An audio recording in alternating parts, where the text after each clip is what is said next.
3 days of Big Ten Media Days is too many. It's a lot of days. But 3 days of Vegas is too many, I'll tell you that. 3 things on a Thursday is just right. And for the very first time since we missed a Talking Tuesday, we have 3 things Thursday on the beat with Adam King, and I am merely Austin Ward. We are still in Las Vegas. We are still at the Mandalay Bay, and we are still talking about what we learned from the Ohio State Buckeyes. I don't love media days, Adam, but I thought this was a really good one with Ohio State. I thought it was a really well done media day, because I think if you're going to have a lot of people fly across the country, you've got to make sure that they get the content that they want. And I thought the coaches were great. I thought the players were great. Jeremiah was great. Caleb. I thought Sonny, it's been really interesting to watch Sonny grow from high school and a guy that was very quiet and very soft-spoken to now someone that gives great sound bites, that knows what he wants to say before. Yep. There are some players that sometimes they talk and they're looking for the answer along the way, as we all do from time to time. But he was very good. He's very, and he gave some great statements, including supporting my fact that Kenyatta Jackson is one of the biggest surprises on this team. Well, I was going to say thing number 1 was the biggest surprise that you discovered on a Tuesday at Mandalay Bay. And it sounds like we're right there with Kenyatta Jackson. And I think we probably share it, because I was not expecting to hear about how great of a leader Kenyatta Jackson had become for this team. I think that is a really big deal for this team. I think to hear Sonny call him a monster that's what you want. I mean, that's like when he was describing Kenyatta Jackson to me, I thought this is exactly what you want from an Ohio State defensive lineman. And it's what we've always said Kenyatta Jackson could be. He's just, sometimes you get stuck in the rotation, not where you want to be. I thought that was big. And I just thought the confidence from the defensive line. I mean, I asked Ryan, one of my favorite questions, and it's so goofy, but people ask it, and it actually gets a good answer all the time, is, what keeps you up at night? And, coaches, they always laugh Monsters. at it. Yeah, monsters keep you up at night. That's true. What's under your bed? We need to talk more about that. But it was so interesting, because I thought he was going to say, and I think you're not supposed to lead the witness, but I think I even said, that defensive line keep you up. And is it this? And he's like, no. He's like, it's not. He's very happy with where they are in that. I think adding Atkinson was a big thing. I think it gives them a little bit of peace of mind, but more so, Will Smith Jr., there's just a lot of confidence in this next group up from this entire team. I don't know how to explain it, but I don't think they know they won a national title last year. They've got a good swagger, but even Jeremiah said today, at the podium. I couldn't believe that, his quote. What? That was a Mecca's national championship. When he said that. I was like, what, dude? 3rd and Jeremiah, you clinched the game, buddy. That's exactly what I was going to say. And he said that, I thought, did you not catch the game-winning catch and make the great touchdown to start the game? But that's their mindset, and I kind of love it. I mean, he played every snap last year, but sure. Go off, Jeremiah. I guess, yeah. But I think maybe we can sometimes be prisoner of the moment, but I don't think, I've said this before, and I'll say it 1,000 more times, Ryan Day does not say anything into a live microphone by accident. There is a purpose behind it, and 99.99% of the time it is true, and you should pay attention to it. So this is the same defensive line outside of Bo Atkinson that left spring camp, and Ryan Day's at the podium in the horseshoe saying, maybe we need to find something at defensive tackle. We'll evaluate. This isn't where I need it to be, want it to be. Maybe I'll be, losing some sleep over it, adding that part for effect. He didn't actually say that, and he doesn't have monsters under his bed. He doesn't have monsters under. Check under your bed, though. It could be monsters. But he didn't have to say Will Smith Jr. has had a phenomenal summer. Didn't have to say that. Didn't have to say Tywan Malone, you look at him physically, he's changed. He's coming into his own. Didn't have to talk about Kenyatta Jackson and the leadership. So that was all done for a purpose and a reason. And I think that you have to take note of that. Does not mean that the next time they put on pads, it's going to absolutely look like a finished product. But if you're looking at this matchup, and it's for whatever reason, Ohio State's not getting the same benefit of the doubt as Texas. And the way that we have talked about this offseason is the rushmen, defensive tackles, the depth, that group has to deliver. And who's going to do it? Well, Texas has to replace 4 starting offensive linemen. And so Don't tell people that. They don't believe you. if this is the upward trajectory for a Will Smith, certainly for Caden McDonald, who everybody... And Will Smith was hurt. I mean, I think a lot of people forget that. That halted his development here. So there is a world where this is his time. And so if that is as real as Ohio State believes, that is the most surprising thing, I think, but it's also like critically important. I definitely think that Ohio State is in a better spot, which is ironic because they haven't played any games. Yeah. But it does feel like they are in a better spot than they were when you walked away from that spring game. I also want to touch on, you talk about Ryan Day says things purposefully. Kudos to Ryan. The man has his talking points and he hits them in every interview he does. And he was up on stage. And so I was literally tweeting out this video of him saying, Oh, you're on Twitter? I'm on the Twitter, Adam King 10TV, if you ever are on the Twitter. Okay. I sometimes post. I was tweeting out this video of him saying that that Jeremiah, Caleb, and Sonny couldn't check in. And I was like, oh, this is great. Like, this is a great story. He's laughing. I'm like, I think I got gold here. And he gets up on the podium and he's like, I was telling somebody out there about Jeremiah. I'm like, no, don't tell it into the mic. And if you're going to say it into the mic, say, I was telling Adam King of 10 TV. I was telling Adam King. He's sitting over there tweeting it out. Go to his Twitter. You know what? He did the same thing to me because he went up there and we posted our interview on Tuesday morning with him. And I asked him, I said, tomorrow is 4 years to the day of you saying in 5 years you're going to wake up and you won't recognize college football. And maybe I was right and maybe I was wrong. I told you that. Say it into the mic. Talking point. Austin Ward told me. Got a courtesy. Austin Ward told me that 4 years ago, this is what I said. The Michigan football player has fallen down. Yeah. Adam's got a tweet. Oh, he's going to be too late. Oh, is that a broken arm? The Michigan football player's leg, I apologize. Oh, I was told not to be rude, but the Michigan football player's leg has, could be an arm. It's an arm. Yeah, if you haven't seen, there's a bunch of mannequins in Big Ten uniforms. Only one fell down. And it is now been banned from the postseason as well. So they're just removing the Wolverines from that. Is too funny. We could not make that up. I wish I had video of that. The Illinois guy. They got it. All right. Thing number 2. It can't be Jeremiah's quote about the national championship now, but what was the best quote of Big Ten Media Days? Underrated, but I asked Jeremiah about the triple coverage and the mindset of all that.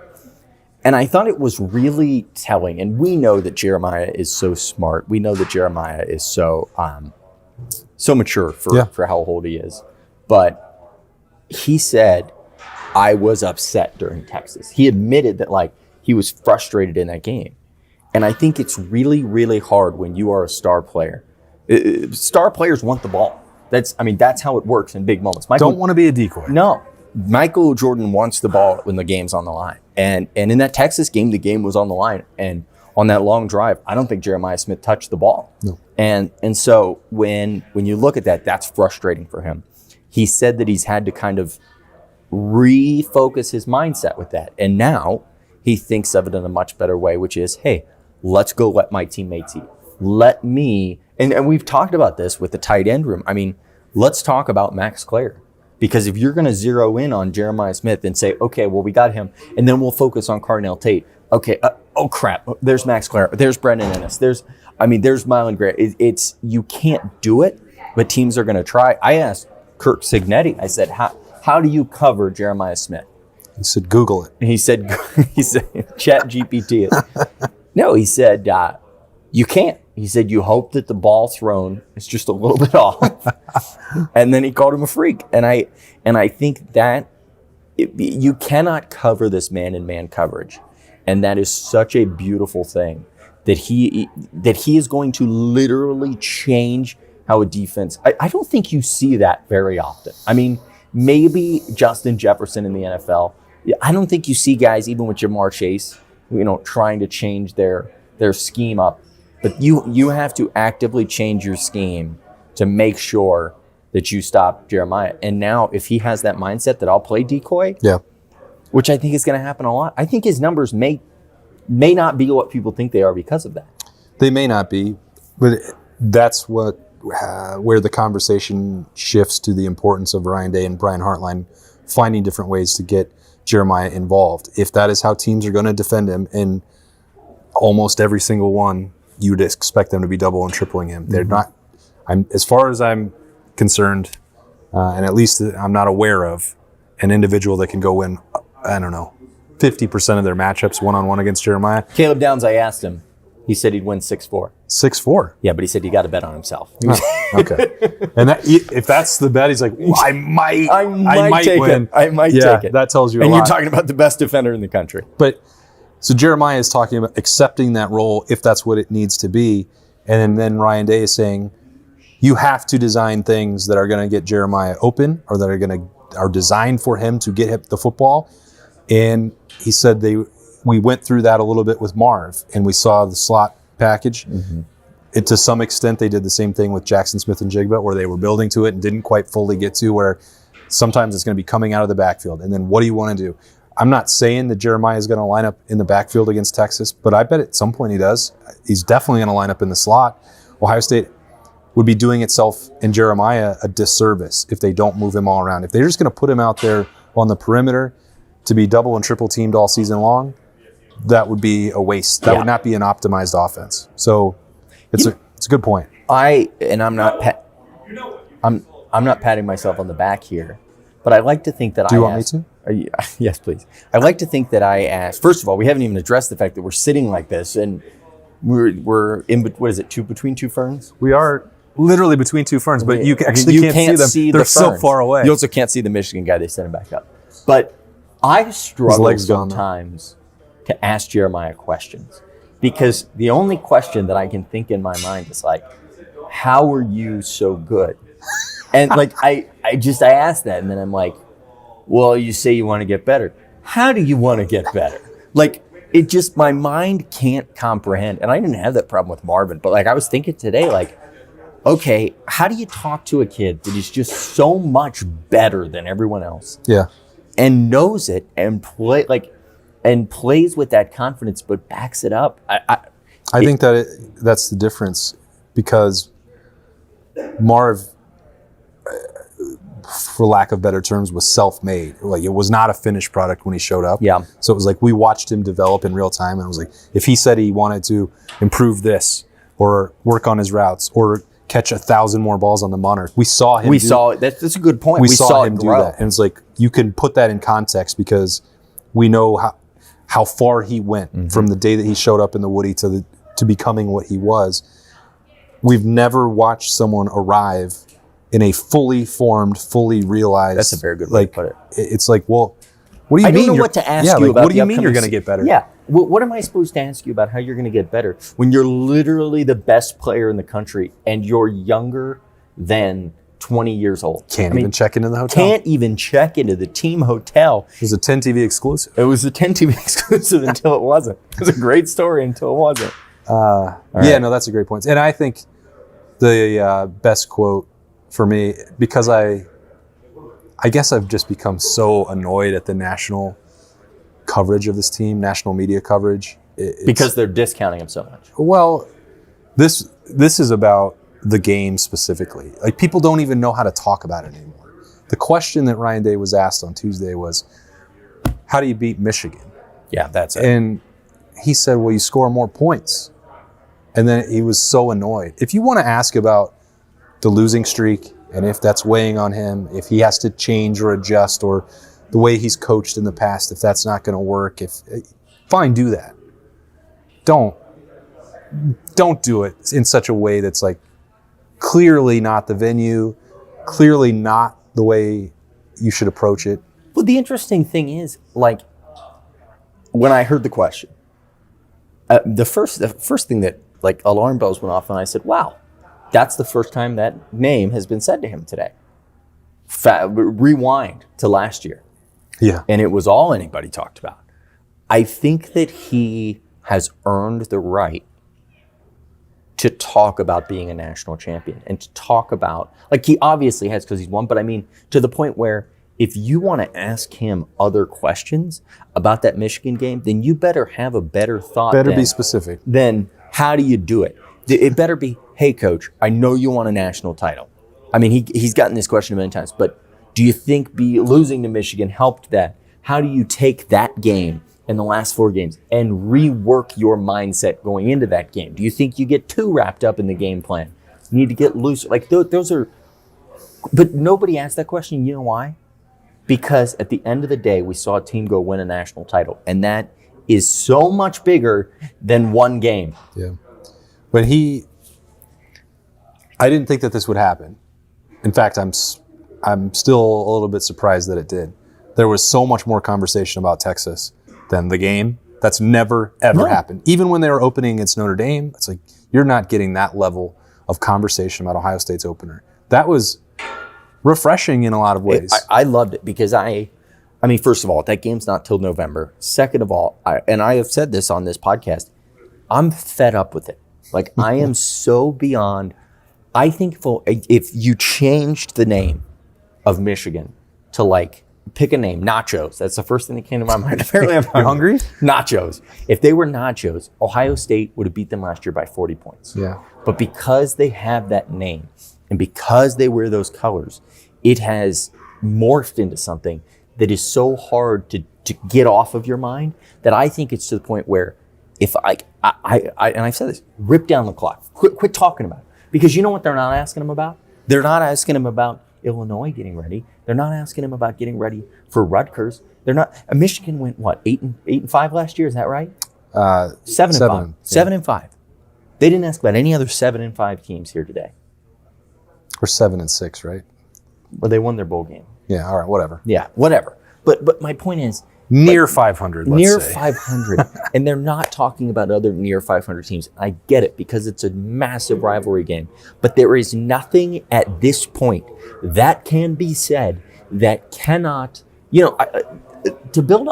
I asked the stupid question before the Michigan game last year, and I didn't know how to word it anymore, and I said to Ryan, what would, I just kind of wanted to think, what's going to go through your mind if you beat this team, like that moment that you're getting your handshake? And I said, what would it mean to you to beat Michigan? And Ryan looked at me, and I loved his response. He said, you know what it would mean to me. And I thought, yeah, that was a stupid question. And you're right. And we do know. And I do. And so there is no more talking that we can do about that stupid game until they get on the field and figure it out. And if it's 5 times in a row and you want to have the same conversation afterwards, that's fair. But right now, they're national champions, and that's what they want to talk about. That's what they should talk about. That's true. All right, thing number 3. I thought there was just thing 1 and thing 2. No, that's with the blue hair. Yeah, well, that's a book. Oh, I don't read. This is a gimmick that I use on the beat every Thursday. Gotcha. Which is, does it necessary? No, because we talk about more than 3 things. We talk about a lot of and we have already done that. Did Las Vegas feel like the heart of Big Ten country to you? You know what's so funny is once you walk into the Mandalay Bay and walk past all the casinos and walk up the escalator, you could be in the middle of Jeffersonville. I'm not so How far we walked from the hotel room. I'm not convinced that we aren't in Indianapolis. God love him. Our photographer Grant for 10 TV absolutely worked so hard, and he said to me at one point, "I haven't seen any of Vegas. I've just seen the inside of this convention center." And I said, "Yeah," and that's accurate. It's really hot out there. Same decorations as Indy. Listen, it's silly. Next year, I think they'll go back. They will. I actually appreciated what Tony Petitti said because it gave some light, because they're not getting any more money to come to Vegas. They're not. There's not. They got outflanked. There was a convention that booked Lucas Oil Stadium before them. They had it for several years, and they refused to move it. That was my frustration. They refused to budge off the date. You don't own this date. The Big 12 started their media days on July 7th. I like it. Break up the offseason. Because, that's the nice thing is if you do it a little bit earlier, then because this content, it's great content, but it's only going to live for 10 days. They start camp a week from today. Yeah. Which is Thursday. And so this content, if you did it July 7th, would live for an entire month. Yeah. We would constantly run it. But that's just, I guess, what the Big Ten has dug their heels in. I was fine with it being in Vegas. I don't think Vegas people know it's in Vegas. You're like, hey, I'm here for Big Ten Media Day. They're like, what's the Big Ten? What's that? Yeah. And they're like, go Because Raiders. there's yeah, I mean. And it's not at Allegiant because Beyonce's, here. Like I get it. I thought it was a bit silly. It's not in the Sphere because the Backstreet Boys are there. I'll tell you this much. If they had put Big Ten Media Day in the Sphere, I'd say do it every year. That's electric. Yeah, that would have been great. But there was this notion that the Big Ten and Tony Petitti are building up towards the conference championship game being in Las Vegas by putting media days here. That wasn't the intent. This was an accident, and they needed somewhere to go. And Las Vegas has 1 billion convention centers, and they're like, "Yep, here we go. We've got hotel rooms." The OVC, the Ohio Valley Conference, they do theirs in Nashville. Nashville would have been a great spot. I think there are probably 100 better cities to have Big Ten Media Days than Las Vegas. Spoken like a man that's lost $6,000 since he's been here. Austin would love for just a little bit of support. He spent all of his time at the craps table. Please like and subscribe to this video. It would really go a long way to try to recoup those losses. Help us out. And please watch to the end of the video as well. That also does really wonders for the algorithm. What happens if they just skip to the end of the video? Well, the watch time won't really I see. resonate so for no, us. watch the whole thing. And then, if you're still here, you're definitely watching. And then watch it again, especially if you've made it to this point. We sincerely appreciate you. Moved Adam around. Got him on a 3 Things Thursday. Put me in a chair. Nobody puts Adam in a 3 chair. Things with the King. 3 Things with the King. And it was great. And we've got on Freaky Friday. Freaky Friday. Freaky Friday. Man, you got a name for I all got of a name. these. I got gimmicks, man. I like it. I got gimmicks. I like it.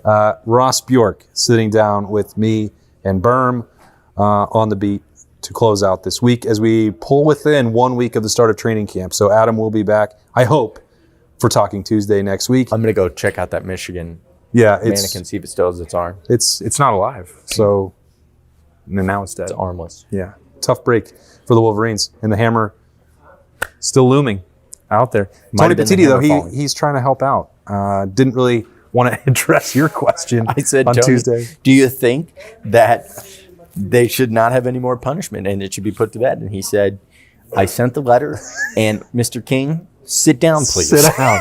Sit down and shut up. Exactly. And we are sitting down, but now we're going to shut up. Thanks for joining us on a Thursday on the Beat. He is 10 TV's Adam King, Television's Adam King, and I am Austin Ward. We'll talk to you later.